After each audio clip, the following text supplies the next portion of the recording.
सुचारू रूप से संचालन करने के लिए जो संगोष्ठी आयोजित की गई है, इसके उद्घाटन कार्यक्रम में मंच पर उपस्थित डॉक्टर मनसुख भाई मांडविया जी, मेरे साथी मंत्री श्री BL वर्मा जी, श्री ज्ञानेश कुमार जी, सहकारिता सचिव जी, श्री अरुणीश चावला जी, सचिव औषध विभाग, रसायन और उर्वरक मंत्रालय,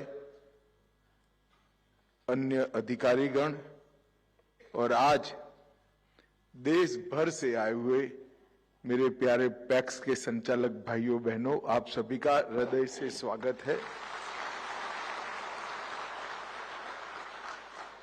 मित्रों, आज एक प्रकार से अनूठे कार्यक्रम की शुरुआत हो रही। एक तो हमने मोदी जी के नेतृत्व में जो तय किया है कि सहकारिता की बेसिक इकाई पैक्स को अन्य कामों में जोड़कर उसको आर्थिक रूप से मजबूत करना, आज उसका विस्तार हो रहा है। मनसुख भाई ने जैसे बताया, ऐसे देश भर के 2300 पैक्स को सस्ती दवाइयों की दुकान मतलब भारतीय जन औषधि केंद्र मोदी की गारंटी सार्थक करने के लिए देने का भी एक प्रकार से आज घोषणा किया है। और इसके साथ साथ जन औषधि केंद्र ज्यादातर शहरी क्षेत्रों में स्थित थे। शहर के गरीबों को ही इसका फायदा मिलता था। अपने स्वास्थ्य लाभ के लिए 100 रुपये के बनाम 10 रुपये से लेकर 30 रुपये तक सस्ती दवाई मिलती थी। वो सिर्फ शहर के लोगों को ज्यादातर मिलता था, मगर पैक्स के माध्यम से आज ग्रामीण क्षेत्र के गरीब और किसानों के लिए भी ये सस्ती दवाइयां उपलब्ध होने जा रही है। इसका मुझे विशेष आनंद है। सालों से फार्मेसी के क्षेत्र में भारत विश्व में अग्रणी रहा और विगत 10 साल के अंदर मोदी जी ने फार्मेसी के क्षेत्र में ढेर सारे सुधार करते हुए मनसुख भाई ने मोदी जी की योजनाओं को जमीन पर उतारी और आज विश्व भर के अंदर भारत फार्मा क्षेत्र का एक विश्वसनीय उत्पादक देश बनकर रहा है। मगर हम सब के लिए एक विडंबना थी। दुनिया भर को दवाई भेजने वाले भारत में 60 करोड़ लोगों का हिस्सा ऐसा था जिनके भाग्य में दवाई नहीं थी, क्योंकि दवाइयां इतनी महंगी थी कि वो खरीद ही नहीं कर पाते थे। मोदी जी ने जन औषधि केंद्र के विचार को आगे बढ़ाया। जो जेनरिक दवाइयां थी, जिन पर पेटेंट का खर्चा नहीं चढ़ता था, फिर भी पेटेंट का खर्चा एक प्रकार से वसूला जाता था, मोदी जी ने इसको स्ट्रीमलाइन कर मैंने जैसे कहा 8% से 30% की कॉस्ट में हर गरीब को दवाई मिल पाए, इस प्रकार का एक कार्यक्रम लिया और इससे गरीब क्षेत्र में, ग्रामीण क्षेत्र में स्वास्थ्य के सुधार में बहुत बड़ा फायदा हुआ है। भाई और बहनों, ये 9 साल के अंदर जन औषधि केंद्र के माध्यम से लगभग 26,000 करोड़ रुपया इस देश के गरीबों का बचा है। 26,000 करोड़। आप कल्पना कर सकते हैं कितनी राहत उनको मिली होगी। मैं बाद में डिटेल में इस पर बताऊंगा, परंतु आज मैं कहना चाहता हूं कि सहकारिता क्षेत्र के माध्यम से ग्रामीण क्षेत्र में इसकी रीच बढ़ने जा रही है।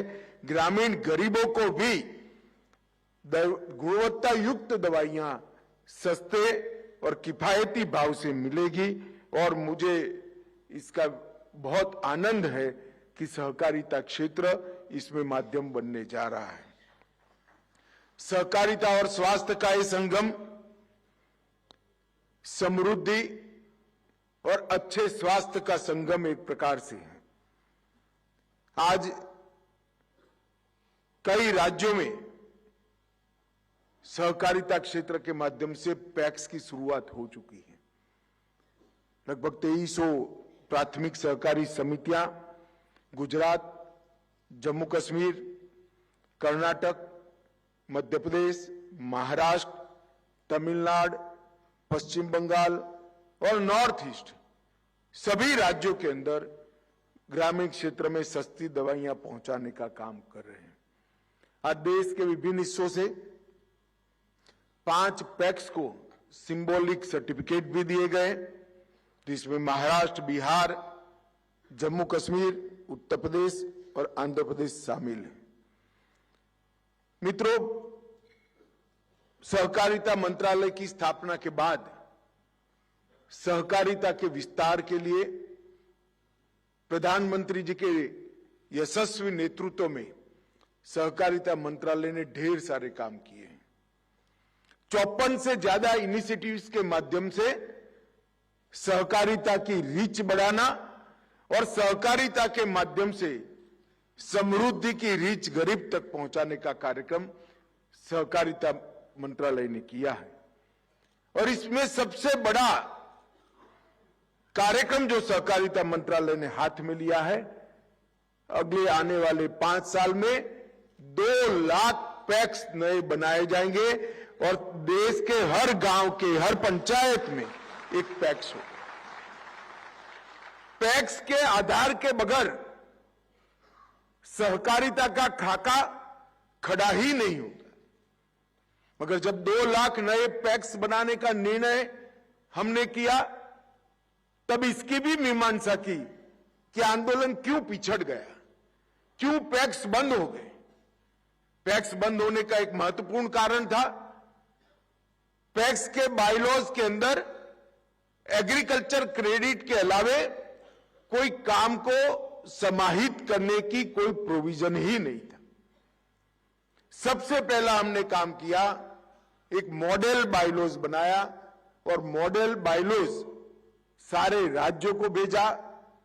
ढेर सारी चर्चा, विचारणा, कॉरेस्पॉन्डेंस और फॉलोअप के बाद आज मैं बड़े आनंद के साथ इस फोरम को कह रहा हूं कि देश के सभी पैक्स आज मॉडल बायलॉज को अपना चुके हैं, मॉडल बायलॉज से चलते हैं। और इसके साथ साथ जो नए पैक्स रजिस्टर हो रहे हैं वो भी मॉडल बायलॉज से हो रहे हैं। अब मॉडल बायलॉज से क्या होगा, तो पहले एक छोटा सा गांव होता था, एक डेयरी अलग होती थी, एक पैक्स अलग होता था, कहीं मछुआरा समिति होती थी, तीनों वायबल नहीं होते थे क्योंकि एडमिनिस्ट्रेटिव कॉस्ट उसकी बढ़ जाती थी। अब हमने मॉडल बायलॉज के माध्यम से पैक्स, डेयरी और मछुआरा समिति तीनों एक ही बन पाए, इस प्रकार की कानूनी व्यवस्था मॉडल बायलॉज के अंदर कर दी है। पहले by and large PACS credit agency का काम करते थे, अब हमने माइक्रो एटीएम और किसान क्रेडिट कार्ड से भी पैक्स को जोड़ा। पशु पालन संवर्धन केंद्र भी वहां खुल सकता है, सीएससी भी खुल सकता है। और आज यहां पर मेरे पैक्स के भाई बहन जो आए हैं, इसमें से कई सारे लोग अपने पैक्स जो सीएससी बन चुके हैं, इसी से रेलवे का बुकिंग करा कर आए हैं। वो मेरे लिए बहुत बड़े आनंद का विषय। जब ऐसा संदेश पैक्स का एक संचालक भेजता है कि साहब आपने शुरुआत की, सीएससी बनाया, उसी से मैं रेलवे की टिकट बुक कर आज आ रहा हूं, इसका मुझे आनंद है, तो संदेश देखकर आपसे ज्यादा आनंद मुझे होता है। आज पैक्स, सीएससी भी बन रहे हैं।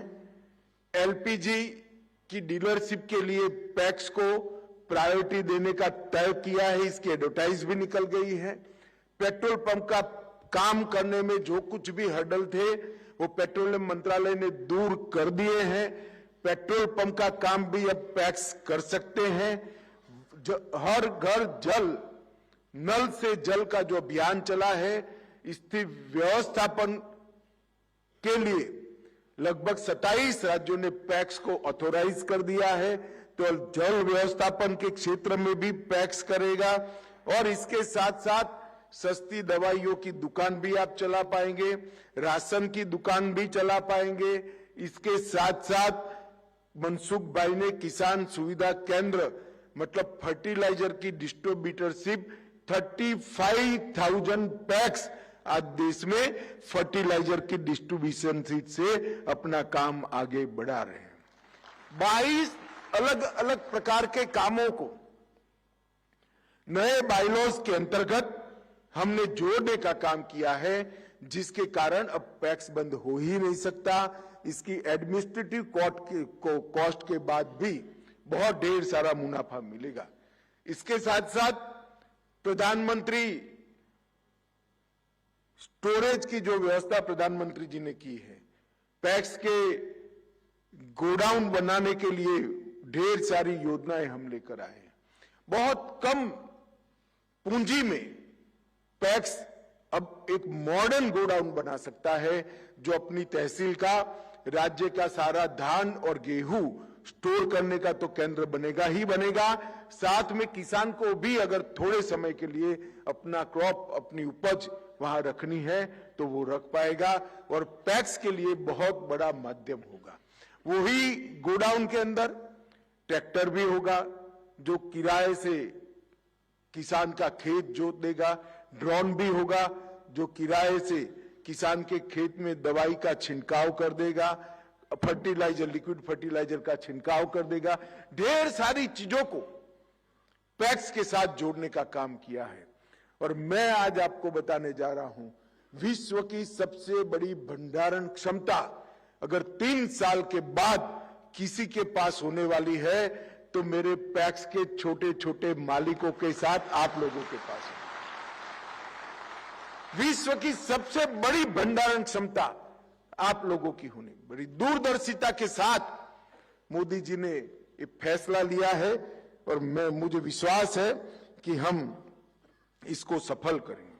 मैं मनसुख भाई यहां बैठे हैं, मनसुख भाई को, वो भी किसान के ही बेटे हैं, वो भी सहकारिता से जुड़े हैं, उनको हृदय से साधुवाद देना चाहता हूं, क्योंकि इस कार्यक्रम की तैयारी में 7 जनवरी को ही एक विशेष कैंप लगाकर 100 पैक्स को फाइनल औषधि केंद्र का सर्टिफिकेट देने का काम उन्होंने किया है।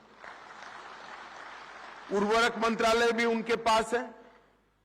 मैंने उनको कहा कि भाई हमारे किसान समृद्धि केंद्र को पैक्स के साथ जोड़िए। मुझसे ज्यादा उत्साह के साथ इन्होंने इनिशिएटिव लिया और आज ये दोनों काम हमारे पैक्स कर रहे हैं। मैं चाहता हूं कि सभी पैक्स वाले मनसुख भाई के लिए बड़ी जोर से ताली बजाकर उनका स्वागत करें। भाइयों और बहनों, 6 महीनों के अंतराल में 34 राज्य और यूटी से 4470 पैक्स का एप्लीकेशन मिला है। 2373 को पूरी मान्यता मिल गई है, उसमें से 241 पैक्स ने अपना काम चालू कर दिया है। ढेर सारी चुनौतियां थी। कई लोग सवाल उठाते थे कि भाई आप सस्ती दवाई की दुकान कैसे चलाओगे, फार्मासिस्ट की व्यवस्था कैसे करोगे, कोई कमी तो नहीं रह जाएगी। आज पैक्स वालों ने सिद्ध कर दिया है कि हम भी व्यापारी है, भले सहकारिता के माध्यम से करते हैं मगर अच्छा व्यापार पैक्स कर सकती है। ये जो हौसला पैक्स का बड़ा है, वही हौसला भंडारण के भी काम में आने वाला है, एलपीजी की डिस्ट्रीब्यूटरशिप के भी काम में आने वाला है और पेट्रोल पंप का भी काम में। ये कई राउंड की meeting pharmacy council of India, सभी राज्यों की फार्मेसी काउंसिल, सभी राज्य सरकारें और गृह मंत्रालय के सचिव के नेतृत्व में, सहकारिता मंत्रालय के सचिव के नेतृत्व में सहकारिता मंत्रालय ने भी इसके लिए ढेर सारा परिश्रम किया है। अब 40 फील्ड ऑफिसर भी नामित कर चुके हैं जो इसको सुचारू रूप से करने में आपकी सहायता करेंगे। मित्रों, पैक्स के लिए ढेर सारे रिफॉर्म्स हमने करे हैं। सबसे पहले 84,000 पैक्स मॉडल बायलॉज अपनाए गए। 2516 करोड़ रुपया मोदी जी ने पैक्स के कंप्यूटराइजेशन के लिए दिया है, जिसके माध्यम से आप ये सारा 20 नए प्रकार के काम करोगे। 62,000 पैक्स को कंप्यूटराइज करने का काम शुरू हो चुका है। 10,080 में ट्रायल चल रहा है और 1800 पैक्स पूर्णतः कंप्यूटराइज हो चुके हैं और 28,000 पैक्स, अब मेरी बात पर जोर से ताली बजाना, 28,000 पैक्स सीएससी बन चुके हैं। भारत सरकार और राज्य सरकार की लगभग 300 सेवाएं ये 28,000 गांवों में पैक्स के माध्यम से लगभग बहुत कम सर्विस चार्ज में पहुंच रही है। सर्विस चार्ज तो कम है, मगर इसका योग बनाते हैं तो 28,000 पैक्स ने अब तक 10 करोड़ रुपया सर्विस चार्ज प्राप्त किया है। 10 करोड़ रुपया। मैं आज आह्वान करना चाहता हूं सभी पैक्स का कि आप सभी लोग ये जो 22 नए काम हमने सोचे हैं, इसके लिए आगे आइए, इसको अपनाइए और कम से कम सीएससी तो बन ही जाइए। अभी थोड़ा बाकी है, मगर आपके गांव से रेलवे की टिकट अगर आपके पैक्स पर मिलती है तो सभी को पैक्स में डिपॉजिट करने का भी मन होगा। एटीएम होगा तो आपका ही एटीएम यूज होगा। बैंक मित्र बनोगे तो आपके यहां से ही वो अपने अकाउंट को ऑपरेट करेगा। लोगों को पैक्स पर आने की आदत डालनी चाहिए। आने वाले दिनों में विमान का बुकिंग भी पैक्स के माध्यम से हो, गांव से ही हो, इस प्रकार की व्यवस्था हम करने जा रहे हैं। मित्रों, 350 नए पेट्रोल पंप भी चालू हुए हैं और किसान समृद्धि केंद्र में, जैसे मनसुख भाई ने बताया, 35,293 पैक्स आज फर्टिलाइजर की एजेंसी लेकर अपनी कमाई को बढ़ा रहे हैं। मैं इसलिए इस संगोष्ठी में सभी पैक्स के आए हुए मित्रों को कहना चाहता हूं कि बायलॉज का बारीक अभ्यास करिए। भारत सरकार की सहकारिता मंत्रालय की हर योजना को साइट पर जाकर हर भाषा में उपलब्ध है, आप डाउनलोड करिए। आपके गांव में ऊर्जा का केंद्र, विकास का केंद्र, अर्थ का केंद्र हमारे पैक्स बन जाए, इस प्रकार से हमने आगे बढ़ना चाहिए। मित्रों, मोदी जी ने देश के लोगों के स्वास्थ्य के लिए ढेर सारे कार्यक्रम करे। मैं दुनिया भर के डेवलपमेंट के प्रोग्राम का स्टडी करता रहता हूं। आयुष्मान भारत योजना जैसी योजना दुनिया में कहीं उपलब्ध नहीं है, जिसके तहत 60 करोड़ लोग 5 लाख तक का पूरा स्वास्थ्य का खर्चा आज भारत सरकार उठा रही है। इसके साथ साथ मिशन इंद्रधनुष 130 करोड़ की आबादी के हर बच्चे को सभी प्रकार का टीका लग जाए और उसका आगे का जीवन स्वास्थ्यपूर्ण हो, कोई बड़ी गंभीर बीमारी उसे न हो जाए, इस प्रकार के उसके अधिकार का पहली बार आजादी के बाद, मोदी जी प्रधानमंत्री बनने के बाद भारत सरकार निर्वहन कर रही है। जल जीवन मिशन के माध्यम से हर घर में फ्लोराइड बगैर का शुद्ध पीने का पानी नल से पहुंचाने का कार्यक्रम हुआ। हम सब जानते हैं हमारे स्वास्थ्य में पानी का कितना महत्व है। इसके साथ योगा, आयुष, फिट इंडिया, कई सारे प्रोग्राम के माध्यम से स्वच्छता का कार्यक्रम, हर घर में शौचालय पहुंचाए। ये सारी छोटी छोटी चीजें, चाहे पानी हो, चाहे स्वच्छता हो, चाहे फिट इंडिया की मूवमेंट हो, ये सारे कार्यक्रम एक प्रकार से स्वास्थ्य से जुड़े। और इसके साथ साथ मोदी जी ने 5 लाख तक का सबको खर्चे की चिंता से मुक्त कर दिया। और 5 लाख तो वो करते ही करते हैं, मगर बहुत थोड़ा बहुत जो दवाइयों का भी खर्चा होगा वो भी 30% से कम दामों में देने की व्यवस्था मोदी जी ने करी है। मॉडर्न साइंस नीचे गांव तक पहुंचे, इसके लिए इंफ्रास्ट्रक्चर और ह्यूमन रिसोर्स, ये दोनों क्षेत्रों में बहुत बड़ा काम हुआ है। मेडिकल की सीटों में लगभग 2 गुना यूजी और पीजी बढ़ोतरी हुई है और हर पीएससी सीएससी 5 साल के अंदर मजबूत हो जाए, एक अच्छा स्वास्थ्य केंद्र बने, इस प्रकार की हमने व्यवस्था करी है। आयुष जैसी पारंपरिक भारतीय चिकित्सा पद्धति को भी जमीन पर उतारने का काम, इसको पॉपुलर करने का काम और उसके माध्यम से दवाई बगैर का जीवन, आयुष, प्राकृतिक खेती और ऑर्गेनिक प्रोडक्ट, ये तीनों को इकट्ठा करो तो दवाई वगैरह का जीवन कैसे जिया सकता है, एक नया भारतीय मॉडल मोदी जी ने पूरी दुनिया के सामने रखने का काम किया है। मित्रों, सिर्फ योजनाओं से कुछ नहीं होता। श्रीमान मनसुख भाई बैठे हैं, मैं उनको तो बधाई देता हूं, मगर मोदी जी को भी बहुत बड़ा साधुवाद देना चाहता हूं। इतने बड़े देश में स्वास्थ्य सुविधाओं के लिए कुल मिलाकर ओवरऑल स्वास्थ्य का बजट सिर्फ 2014 में 33,000 करोड़ था, 33,000 करोड़।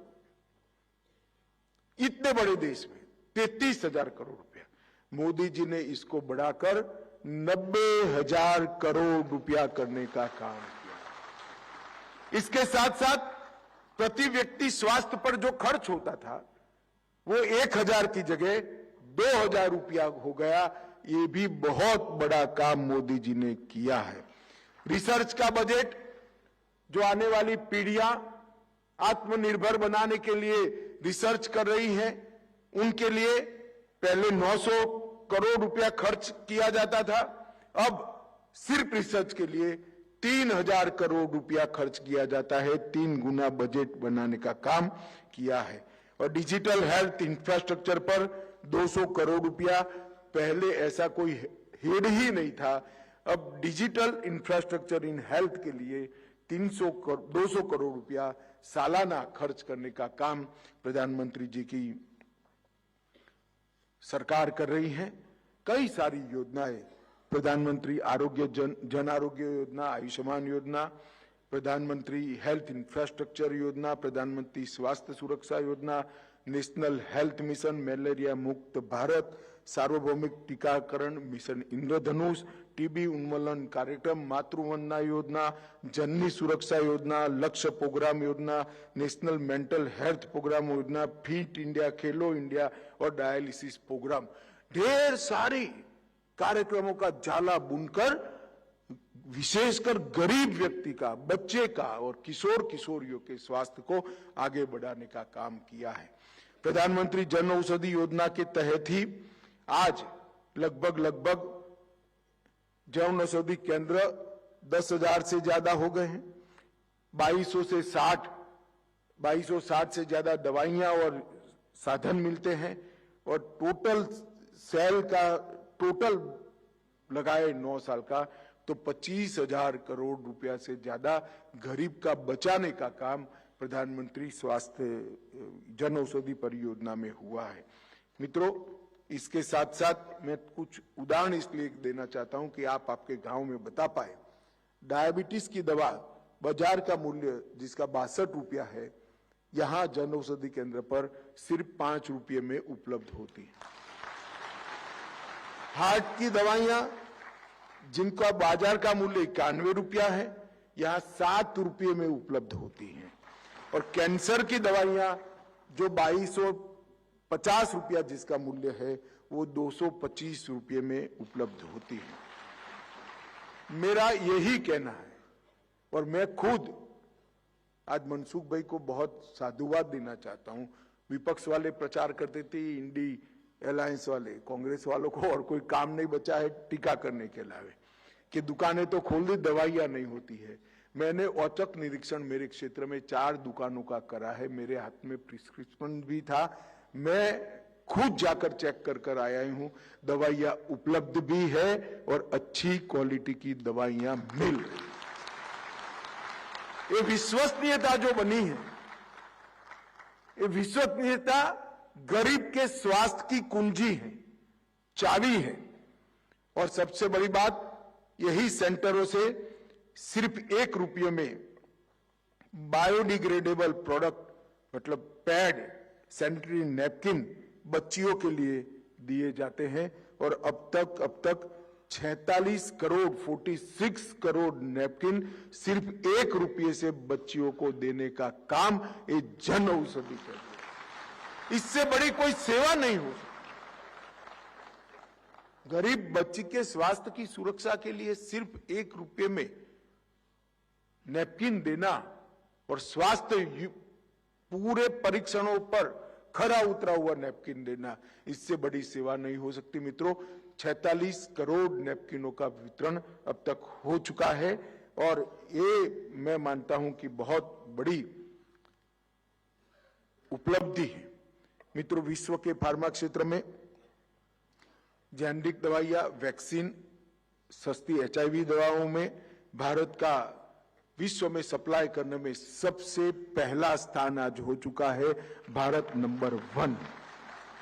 फार्मा और बायोटेक प्रोफेशनल खड़े करने में, पढ़ाई लिखाई की मैं बात कर रहा हूं, इसमें दुनिया में हम दूसरे नंबर पर हैं और दवा के ओवरऑल उत्पादन के अंदर दुनिया में तीसरे नंबर पर है।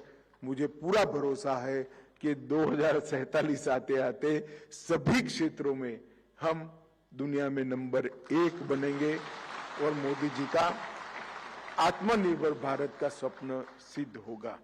दुनिया को दवाइयां पहुंचाने में पहले हम 90,145 करोड़ का एक्सपोर्ट करते थे, इसकी जगह अब डबल 1,83,000 करोड़ रुपए का एक्सपोर्ट आज भारत कर रहा है।